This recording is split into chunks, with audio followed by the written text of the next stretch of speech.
Hello, everyone, and welcome back to Soft Stories. I'm Stratton, and this is Pepper, and today we are going to be continuing our reading of the Memoirs of Sherlock Holmes by Arthur Conan Doyle. I have the book already laid out in front of me. So without further ado, let's dive right in to the adventure of the stockbroker's clerk.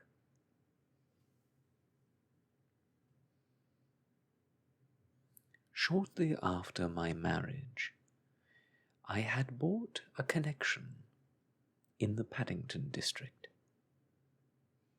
Old Mr. Farquhar, from whom I purchased it, had at one time an excellent general practice, but his age and an affliction of the nature of St. Vitus's dance, from which he suffered, had very much thinned it. The public, not unnaturally, goes on the principle that he who would heal others must himself be whole, and looks askance at the curative powers of the man whose own case is beyond the reach of his drugs.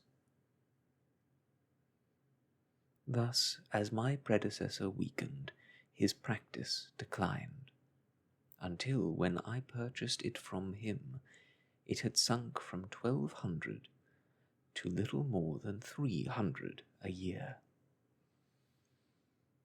I had confidence, though, in my own youth and energy, and was convinced that in a very few years the concern would be as flourishing as ever. For 3 months after taking over the practice, I was kept very closely at work, and saw little of my friend Sherlock Holmes, for I was too busy to visit Baker Street, and he seldom went anywhere himself, save upon professional business. I was surprised, therefore, when one morning in June, as I sat reading the British Medical Journal after breakfast, I heard a ring at the bell, followed by the high, somewhat strident tones of my old companion's voice. "Ah, my dear Watson," said he, striding into the room, "I am very delighted to see you. I trust that Mrs. Watson has entirely recovered from all the little excitements connected with our adventure of the Sign of 4. "Thank you. We are both very well," said I, shaking him warmly by the hand. "And I hope, also," he continued, sitting down in the rocking chair, "that the cares of medical practice have not entirely obliterated the interest which you used to take in our little deductive problems." "On the contrary," I answered, "it was only last night I was looking over my old notes and classifying some of our past results. I trust that you don't consider your collection closed?" "Not at all. I should wish nothing better than to have some more of such experiences." "Today, for example?" "Yes, today, if you like. And as far off as Birmingham?" "Well, certainly, if you wish it." "And the practice?" "I do my neighbour's when he goes. He is always ready to work off the debt."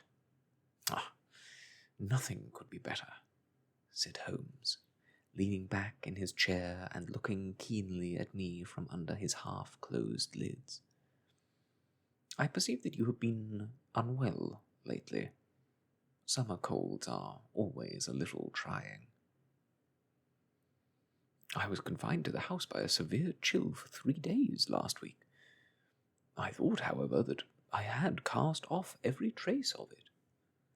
So you have. You look remarkably well. How then did you know of it? My dear fellow, you know my methods. You deduced it, then? Certainly. And from what?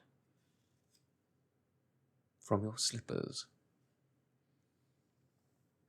I glanced down at the new patterned leathers which I was wearing. How on earth? I began, but Holmes answered my question before it was asked. Your slippers are new, he said. You could not have had them for more than a few weeks. The soles which you are at this moment presenting to me are slightly scorched.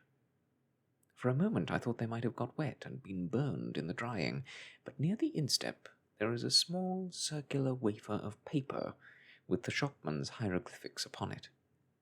Damp would, of course, have removed it. You had then been sitting with your feet outstretched to the fire, which a man would hardly do even in so wet a June as this, if he were in his full health. Like all Holmes's reasoning, the thing seemed simplicity itself when it was once explained. He read the thought upon my features, and his smile had a tinge of bitterness. I am afraid that I rather give myself away when I explain, said he. Results without causes are much more impressive. You're ready to come to Birmingham, then? Certainly. What is the case?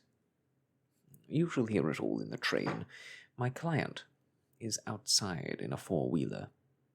Can you come at once? In an instant.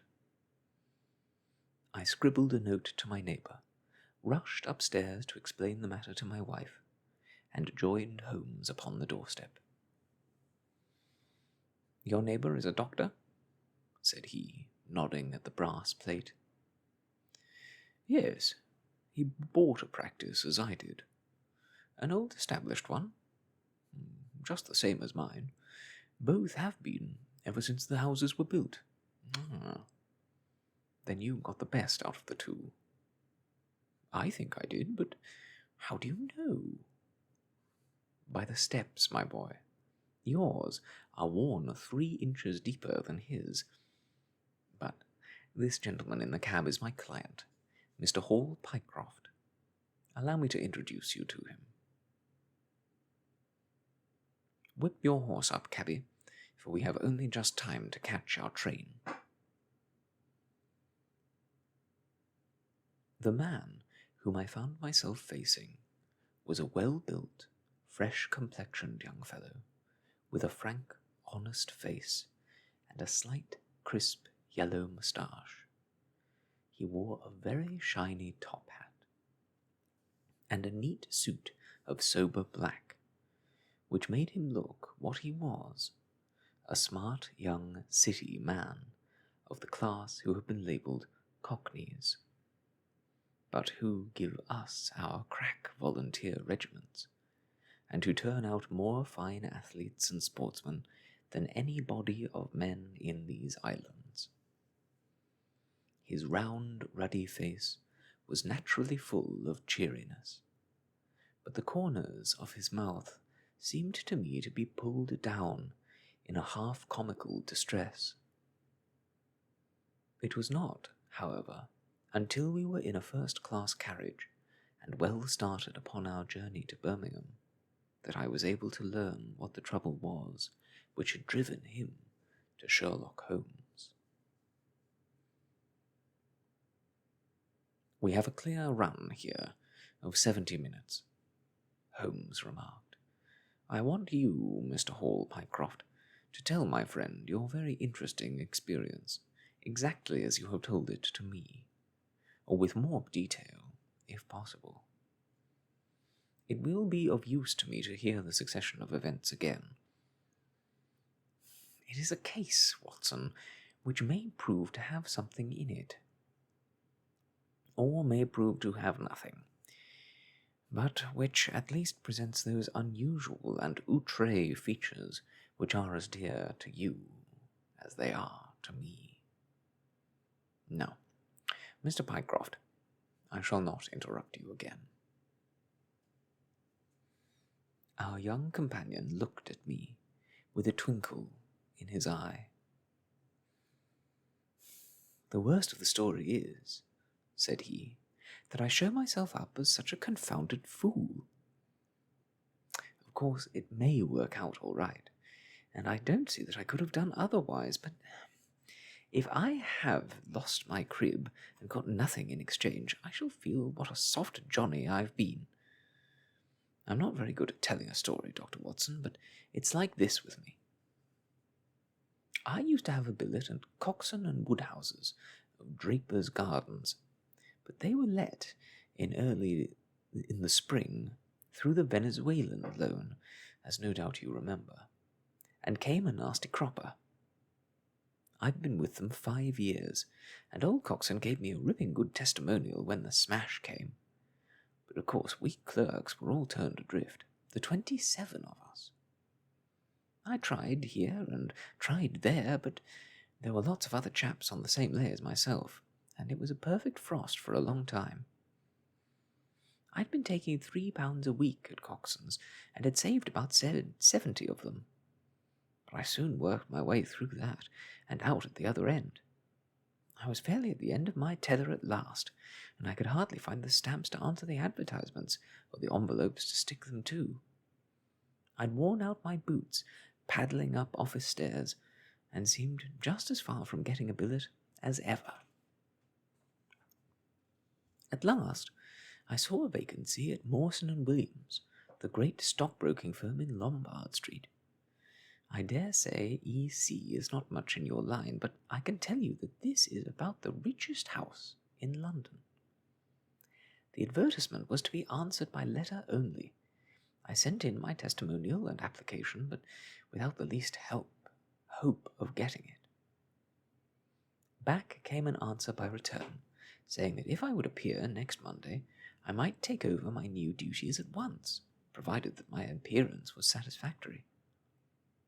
No one knows how these things are worked. Some people say that the manager just plunges his hand into the heap and takes the first that comes. Anyhow, it was my innings this time, and I don't ever wish to feel better pleased. The screw was £1 a week rise, and the duties just about the same as Coxon's. And now I come to the queer part of the business. I was in Dealings out Hampstead way, 17 Potter's Terrace. Well, I was sitting doing a smoke that very evening after I'd been promised the opportunity, when up came my landlady with a card which had Arthur Pinner, financial agent, printed upon it. I'd never heard the name before, and could not imagine what he wanted with me, but, of course, I asked her to show him up. In he walked, a middle-sized, dark-haired, dark-eyed, black-bearded man, with a touch of the sheeny about him. He had a brisk kind of way with him, and spoke sharply, like a man who knew the value of time. "Mr. Howell Pycroft, I believe," said he. "Yes, sir," I answered, and pushed a chair towards him. "Lately engaged at Coxon and Woodhouse's?" "Yes, sir." "And now on the staff of Mawson's?" "Quite so." "Well," said he, "the fact is that I have heard some really extraordinary stories about your financial ability. You remember Parker, who used to be Coxon's manager? He can never say enough about it." Of course, I was pleased to hear this. I'd always been pretty smart in the office, but I'd never dreamed that I was talked about in the city in this fashion. "You have a good memory," said he. "Pretty fair," I answered modestly. "Have you kept in touch with the market while you've been out of work?" he asked. "Yes, I read the stock exchange list every morning." Now that shows real application, he cried. That is the way to prosper. You won't mind my testing you, will you? Let me see. How are air shares? 105 to 105 and a quarter.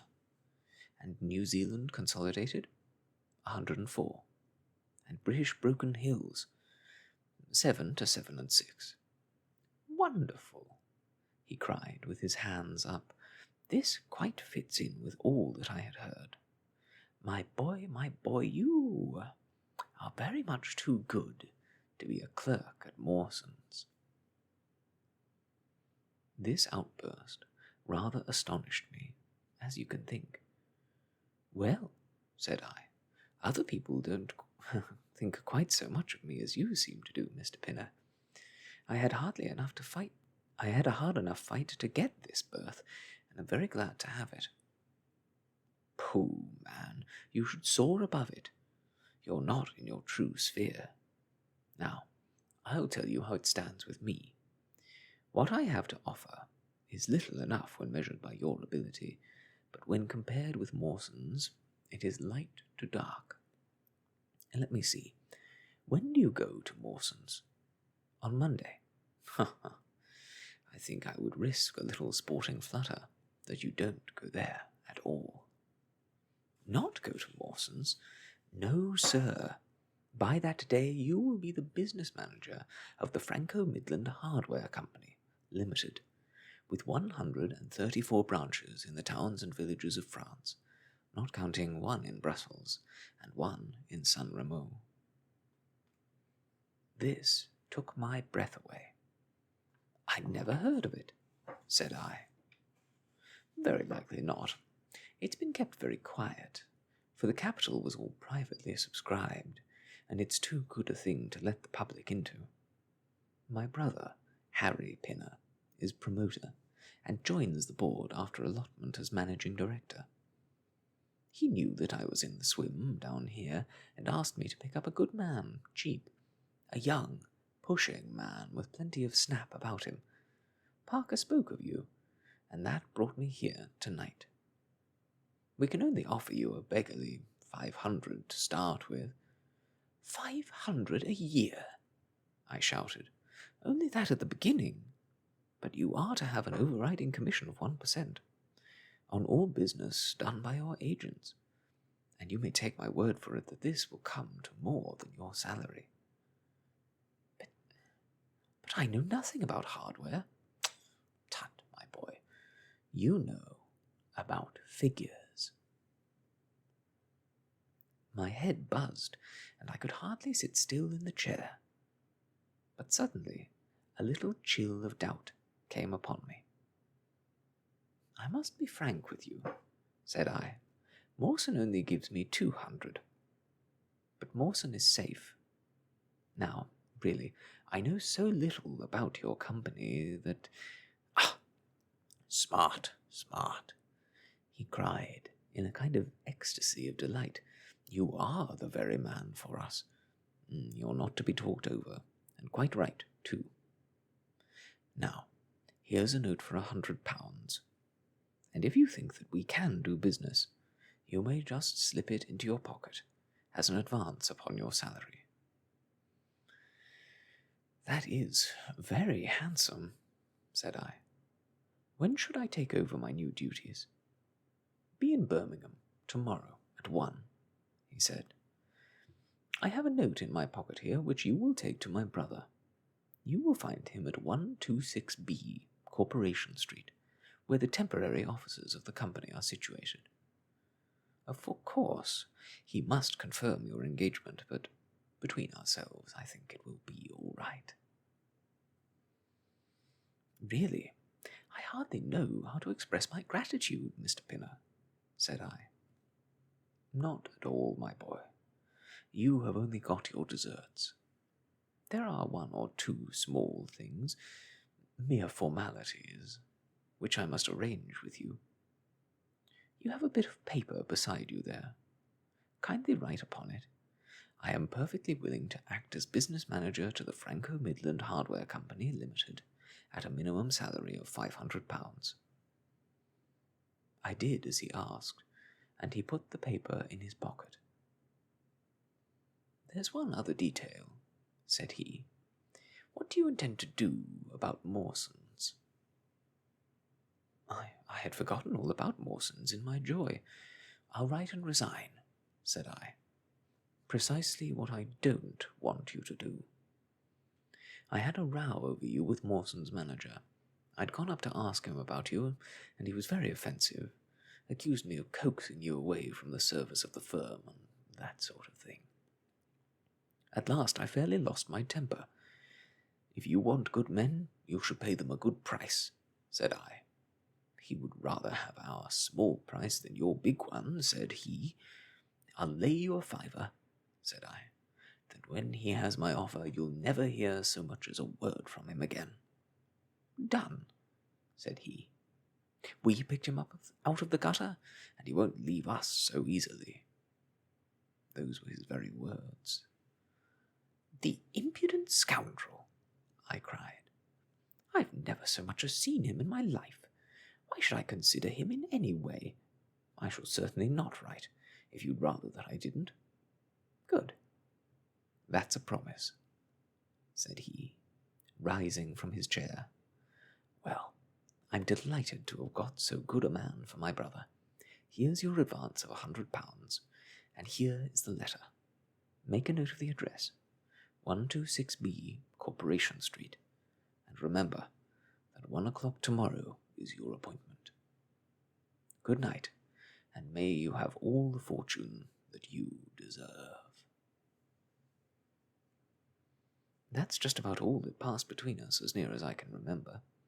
You can imagine, Dr. Watson, how pleased I was at such an extraordinary bit of good fortune. I sat up half the night, hugging myself over it.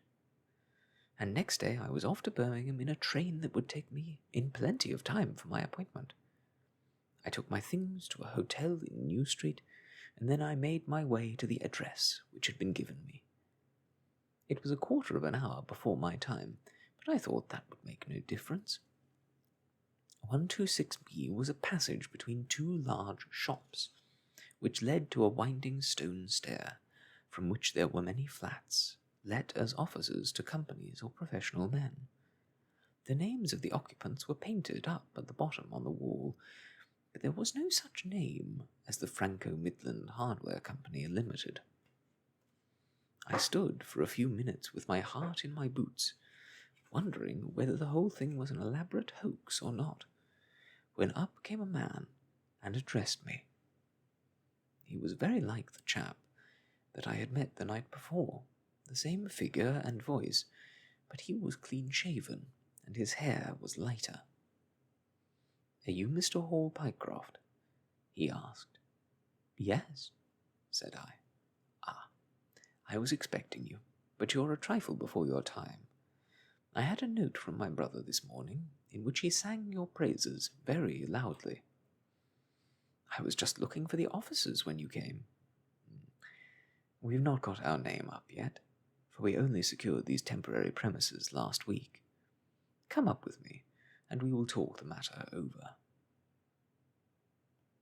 I followed him to the top of a very lofty stair, and there, right under the slates, were a couple of empty, dusty little rooms, uncarpeted and uncurtained, into which he led me. I had thought of a great office with shining tables and rows of clerks, such as I was used to.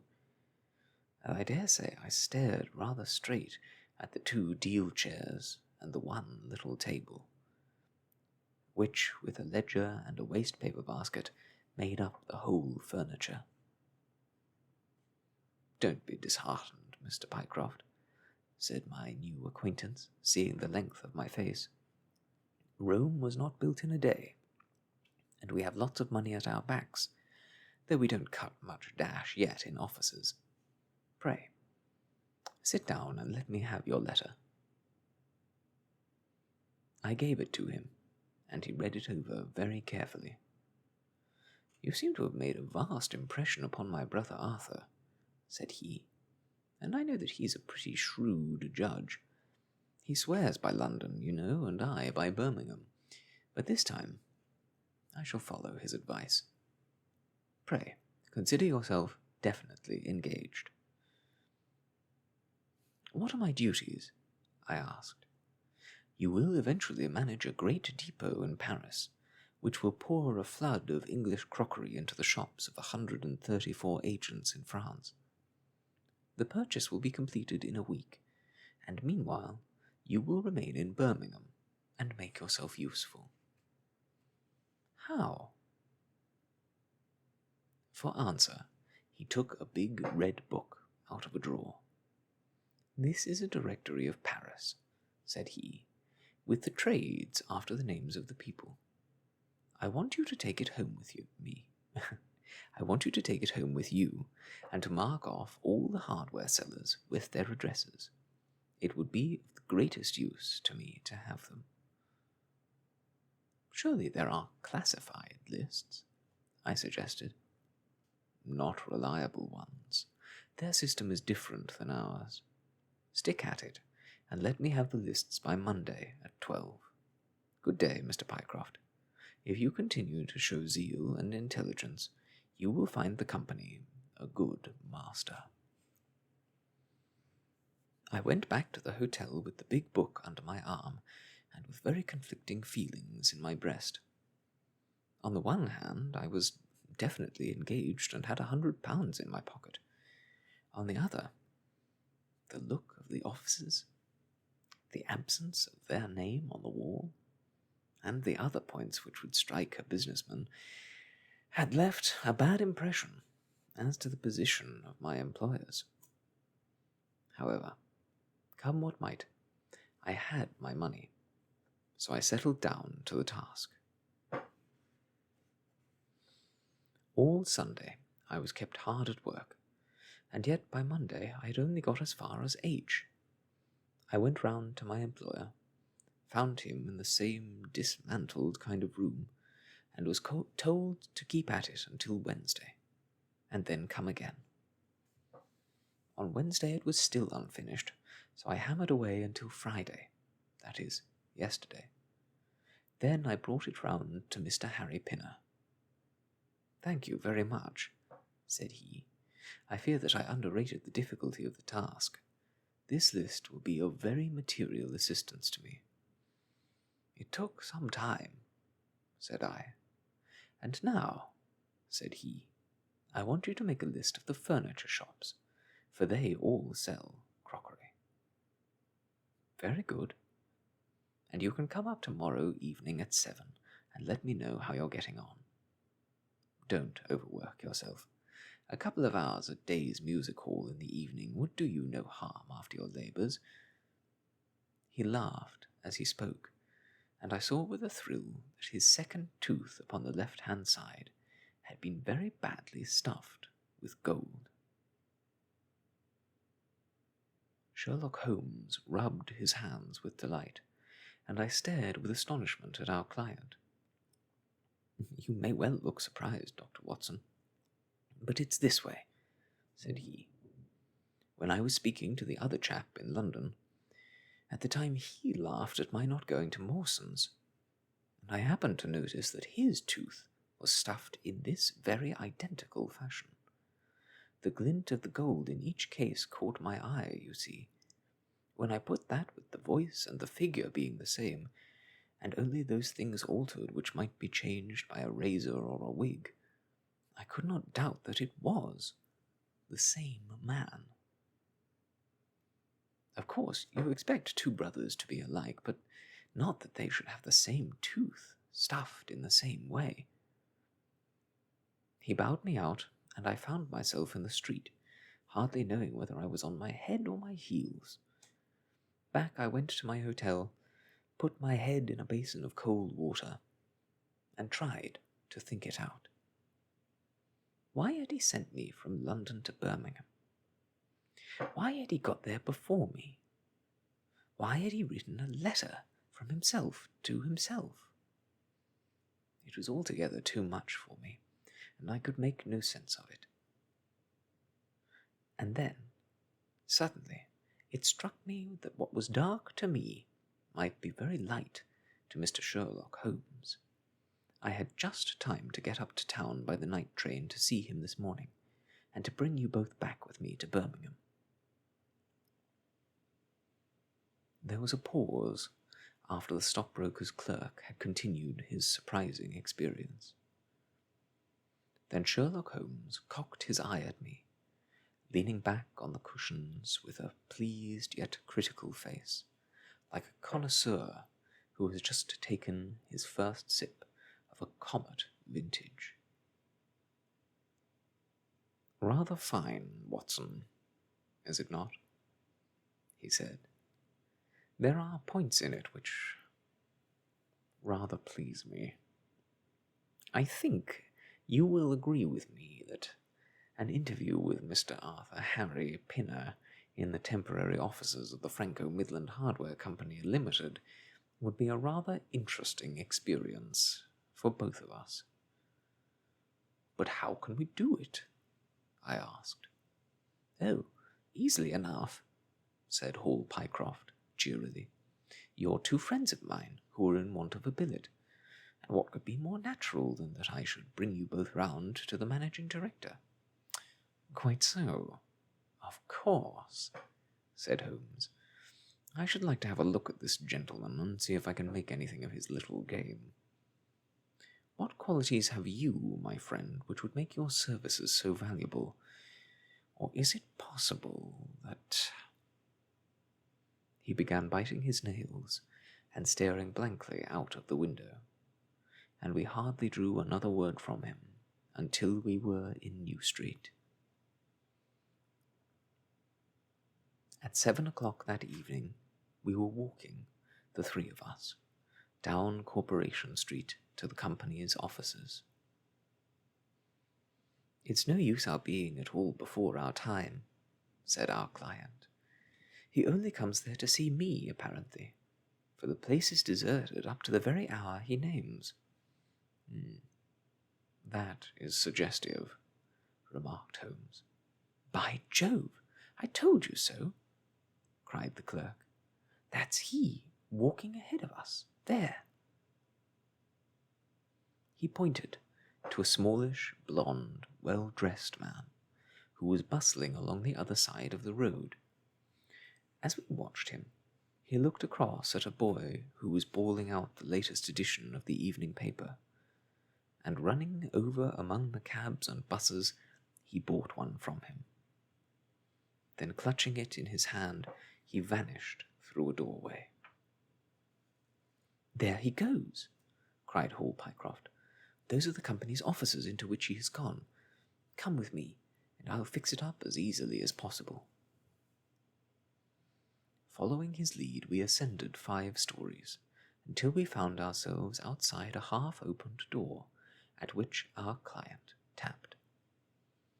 A voice within bade us "Come in," and we entered a bare, unfurnished room, such as Hall Pycroft had described.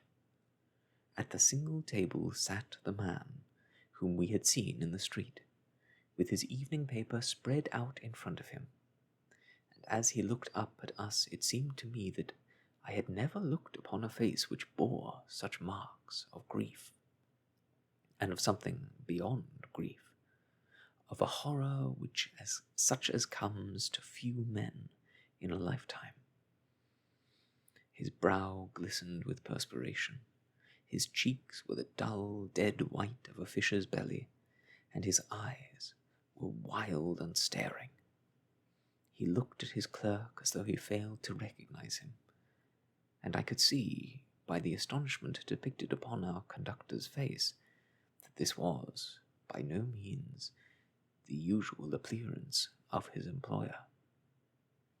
"You look ill, Mr. Pinner," he exclaimed. "Yes, I'm not very well," answered the other, making obvious efforts to pull himself together, and licking his dry lips before he spoke. "Who are these gentlemen whom you have brought with you?" "One is Mr. Harris of Bermondsey, and the other is Mr. Price of this town," said our clerk glibly. They're friends of mine and gentlemen of experience, but they've been out of a place for some little time, and they hoped that perhaps you might find an opening for them in the company's employment." "Very possibly, cried Mr. Pinner with a ghastly smile. "Yes, I have no doubt that we shall be able to do something for you. What is your particular line, Mr. Harris?" "I'm an accountant," said Holmes. "Ah, yes, we shall want something of the sort, and you, Mr. Price." "Oh, a clerk," said I. "I have every hope that the company may accommodate you. I'll let you know about it as soon as we come to any conclusion, and now, I beg that you would go. For God's sake, leave me to myself." These last words were shot out of him, as though the constraint which he was evidently setting upon himself had suddenly and utterly burst asunder. Holmes and I glanced at each other, and Hall Pycroft took a step towards the table. "You forget, Mr. Pinner, that I'm here by appointment to receive some directions from you." "Certainly, Mr. Pycroft, certainly," the other resumed in a calmer tone. "You may wait here a moment, and there's no reason why your friends should not wait with you. I will be entirely at your service in 3 minutes, if I might trespass upon your patience so far." He rose with a very courteous air, and bowing to us, he passed out through a door at the farther end of the room, which he closed behind him. "What now?" whispered Holmes. "Is he giving us the slip?" "Impossible," answered Pycroft. "Why so?" "That door leads to an inner room." "There's no exit?" "None." "Is it furnished?" "It was empty yesterday." "Then what on earth can he be doing? There's something which I don't understand in this matter. If ever a man was 3 parts mad with terror, that man's name is Pinner. What can have put the shivers on him?" "He suspects that we're detectives," I suggested. "That's it," cried Pycroft. Holmes shook his head. He did not turn pale. "He was pale when we entered the room," said he. "It's just possible that—" His words were interrupted by a sharp rat-tat from the direction of the inner door. "What the deuce is he knocking at his own door for?" cried the clerk. Again, and much louder, came the rat-tat-tat. We all gazed expectantly at the closed door. Glancing at Holmes, I saw his face turn rigid, and he leaned forward in intense excitement. Then, suddenly, came a low, gurgling, gargling sound, and a brisk drumming upon woodwork. Holmes sprang frantically across the room and pushed at the door. It was fastened on the inner side. Following his example, we threw ourselves upon it with all our weight. One hinge snapped, then the other, and down came the door with a crash. Rushing over it, we found ourselves in the inner room. It was empty. But it was only for a moment that we were at fault. At one corner, the corner nearest the room which we had left, there was a second door. Holmes sprang to it and pulled it open. A coat and waistcoat were lying on the floor, and from a hook behind the door, with his own braces round his neck, was hanging the managing director of the Franco-Midland Hardware Company. His knees were drawn up, his head hung at a dreadful angle to his body, and the clatter of his heels against the door made the noise which had broken in upon our conversation. In an instant I had caught him round the waist and held him up, while Holmes and Pycroft untied the elastic bands which had disappeared between the livid creases of skin. Then we carried him into the other room, where he lay with a slate-coloured face, puffing his purple lips in and out with every breath, a dreadful wreck of all that he had been but 5 minutes before. "What do you think of him, Watson?" asked Holmes. I stooped over him and examined him. His pulse was feeble and intermittent, but his breathing grew stronger, and there was a little shivering of his eyelids which showed a thin white slit of ball beneath.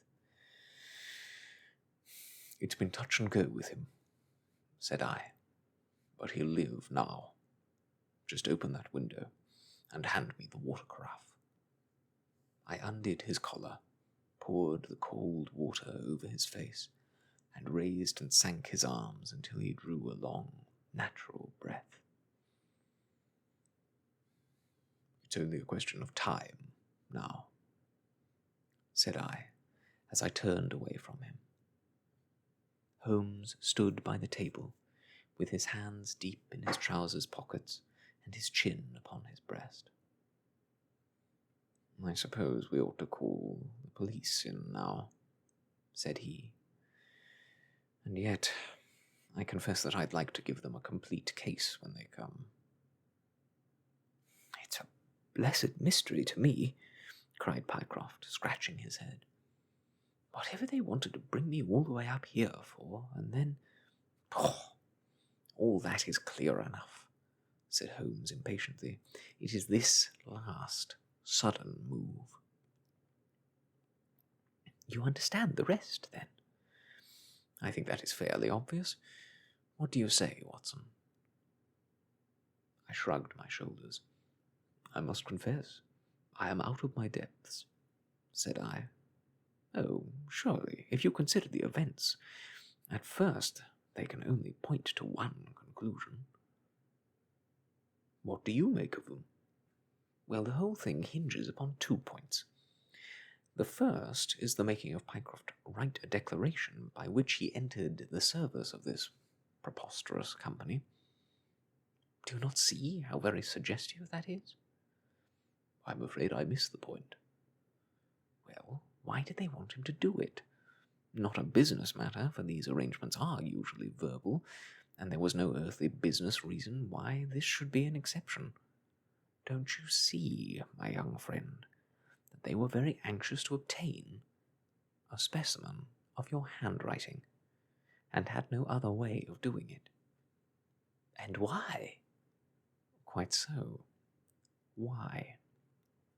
When we answer that, we have made some progress with our little problem. Why? There can be only one adequate reason. Someone wanted to learn to imitate your writing, and had to procure a specimen of it first. And now if we pass on to the second point, we find that each throws light upon the other. That point is the request made by Pinner that you should not resign your place, but should leave the manager of this important business in the full expectation that a Mr. Hall Pycroft, whom he had never seen, was about to enter the office upon the Monday morning." "My God!" cried our client. "What a blind beetle I've been!" "Now you see the point about the handwriting. Suppose that someone had turned up in your place who wrote a completely different hand from that in which you had applied for the vacancy. Of course, the game would have been up. But in the interval, the rogue had learned to imitate you, and in his position he was therefore secure, as I presume that nobody in the office had ever set eyes upon you." "Not a soul," groaned Hall Pycroft. "Very good. Of course, it was of the utmost importance to prevent you from thinking better of it, and also to keep you from coming into contact with anyone who might tell you that your double was at work in Mawson's office. Therefore they gave you a handsome advance on your salary, and ran you off to the Midlands, where they gave you enough work to do to prevent your going to London, where you might have burst their little game up. That is all plain enough. But why should this man pretend to be his own brother? Well, that is pretty clear also. There are, evidently, only two of them in it. The other is personating you at the office. This one acted as your engager, and then found that he could not find you an employer without admitting a third person into his plot. That he was most unwilling to do. He changed his appearance as far as he could, and trusted that the likeness, which you could not fail to observe, would be put down to a family resemblance. But for the happy chance of the gold stuffing, your suspicions would probably have never been aroused. Hall Pycroft shook his clenched hands in the air. "Good Lord!" he cried. "While I have been a fool in this way, what has this other Hall Pycroft been doing at Mawson's? What should we do, Mr. Holmes? Tell me what to do." "We must wire to Mawson's." "They shut at 12 on Sundays." "Never mind. There may be some doorkeeper or attendant." "Ah, yes. They keep a permanent guard there on account of the valuables and securities that they hold. I remember hearing of it talked of in the city." "Very good. We shall wire to him to see if all is well, and if a clerk of your name is working there. That is clear enough, but what is not so clear is why, at sight of us, one of the rogues should instantly walk out of the room and hang himself." "The paper," croaked a voice behind us. The man was sitting up, blanched and ghastly, with returning reason in his eyes, and hands which rubbed nervously at the broad red band which still encircled his throat. "The paper, of course!" yelled Holmes, in a paroxysm of excitement. Idiot that I was! I thought so much of our visit that the paper never entered my head for an instant. To be sure, the secret must lie there. He flattened it out upon the table, and a cry of triumph burst from his lips. "Look at this, Watson," he cried. "It's a London paper, an early edition of the Evening Standard. Here is what we want. Look at the headlines. Crime in the City. Murder at Mawson and Williams's. Gigantic attempted robbery. Capture of the criminal. Here, Watson, we were all equally anxious to hear it, so kindly read it aloud to us." It appeared, from its position in the paper, to have been the one event of importance in town, and the account of it ran in this way. A desperate attempt at robbery, culminating in the death of one man and the capture of the criminal, occurred this afternoon in the city. For some time back, Mawson and Williams's, the famous financial house, have been the guardians of securities which amount in the aggregate to a sum of considerably over £1,000,000. So conscious was the manager of the responsibility which devolved upon him in consequence of the great interests at stake, that safes of the very latest construction have been employed, and an armed watchman has been left day and night in the building. It appears that last week a new clerk named Hall Pycroft was engaged by the firm. This person appears to have been none other than Beddington, the famous forger and cracksman, who, with his brother, has only recently emerged from a 5-year spell of penal servitude. By some means, which are not yet clear, he succeeded in winning, under a false name, this official position in the office, which he utilized in order to obtain a moulding of various locks, and a thorough knowledge of the position of the strong room and the safes. It is customary at Mawson's for the clerks to leave at midday on Saturday. Sergeant Tucson of the city police was somewhat surprised, therefore, to see a gentleman with a carpet-bag come down the steps at 20 minutes past 1. His suspicions being aroused, he followed this man, and with the aid of Constable Pollock succeeded, after a most desperate resistance, in arresting him. It was at once clear that a daring and gigantic robbery had been committed. Nearly £100,000 worth of American railway bonds, with a large amount of scrip in other mines and companies, were discovered in the bag. On examining the premises, the body of the unfortunate watchman was found doubled up and thrust into the largest of the safes, where it would not have been discovered until Monday morning, had it not been for the prompt action of Sergeant Tucson. The man's skull had been shattered by a blow from a poker delivered from behind. There could be no doubt that Beddington had obtained entrance by pretending that he had left something behind him, and having murdered the watchman, rapidly rifled the large safe, and then made off with his booty. His brother, who usually works with him, has not appeared in this job as far as can at present be ascertained, although the police are making energetic inquiries as to his whereabouts. Well, we may save the police some little trouble in that direction, said Holmes, glancing at the haggard figure huddled up by the window.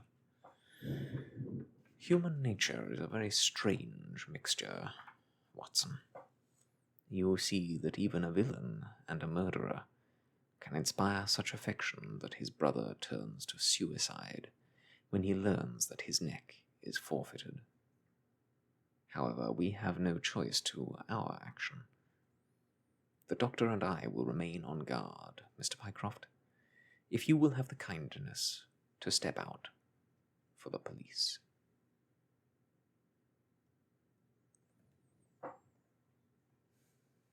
And that, my friends, is the end of The Stockbroker's Clerk. Just as a thunderstorm sets in on me here, I will finish up our reading by thanking you all for joining me. I wish you all the best, and goodbye.